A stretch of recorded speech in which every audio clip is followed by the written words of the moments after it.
Là, on va revenir sur ce drame qui secoue la petite municipalité de Saint-Jude. On a appris qu'un trisomique est mort de faim et de soif aux côtés de son frère décédé de cause naturelle.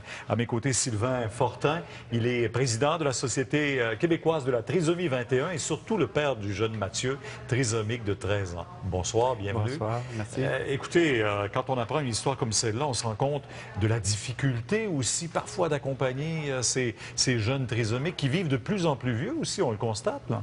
Oui, on ne peut pas imaginer plus grand drame que celui qui est survenu à Saint-Jude.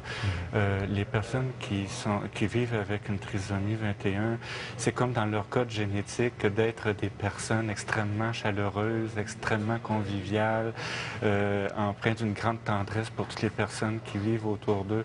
Et de mourir dans ces circonstances-là, comme papa d'un petit garçon qui est né avec une trisomie 21 et comme président de la Société québécoise de la trisomie 21, je suis extrêmement attristé par les événements, mais qui ne me surprennent pas.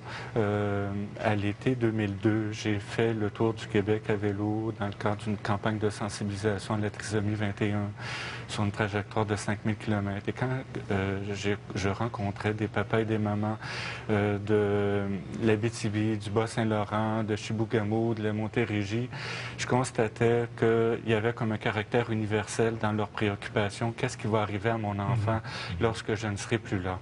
Et le drame de Saint-Jude revient, nous le ramène à l'esprit, à la mémoire, que les familles sont peu nombreuses et il ne suffit que d'une personne qui quitte pour que la personne qui vit avec une trisomie se retrouve seule dans les circonstances qu'on connaît à Saint-Jude. Vous dites que ce sont des personnes joviales, des personnes chaleureuses qui aiment, mais aussi tellement dépendantes. Oui. Hein, elles ont besoin véritablement de quelqu'un aussi. Oui. Mais comment on peut se retrouver si seul? Comment se fait-il que personne s'inquiète de ces gens-là après quelques jours d'absence?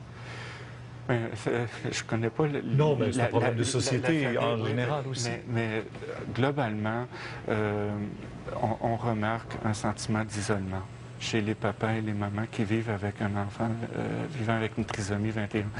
Je le remarque souvent. Je suis au carrefour, par mon rôle, des expériences vécues par les papas et les mamans à travers le Québec dans le contexte d'une trisomie 21 et je constate souvent que... Et ces jeunes-là vivent de plus en plus... Oui, l'espérance de vie est grandissante. L'espérance de vie, je disais il y a quelque temps qu'elle était de 57 ans et elle augmentait de 1,7 années chaque année. Donc, l'espérance de vie regagne la nôtre et on fait face à un phénomène de société tout à fait nouveau pour lequel le ministère de la Santé et des Services sociaux ne s'est pas du tout préparé, c'est-à-dire que de composer avec la réalité de personnes âgées vivant avec une trisomie 21 et dont les papas et les mamans ne sont plus là pour en prendre soin. Dans le cas de Saint-Jude, on comprend qu'il y avait un grand amour de la part du frère aîné parce qu'il gardait son petit frère avec lui.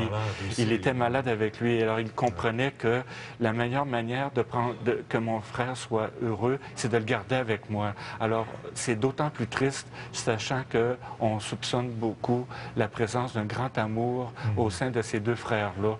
Et ils ont quitté presque en même temps dans des circonstances qui nous attristent. Et qui nous portent à réfléchir, vraiment. Et vous me permettrez, M. Bruno, d'exprimer en mon nom et en celui de la Société québécoise de la trisomie 21 nos plus sincères condoléances à cette famille. Puis c'est aussi nous qui portons ce deuil. Nous en sommes très attristés. Plus que des condoléances, nous adressons à cette famille notre solidarité et le fait que nous portons avec eux ce deuil. Courage, parce que je sais que vous êtes le papa vous-même et qu'il y a beaucoup de nos téléspectateurs qui nous écoutent, qui accompagnent de ces personnes malades à la maison, lourdement handicapées. Alors, c'est un bel exemple et on espère que le témoignage porte. Merci. Merci, M. Bruno.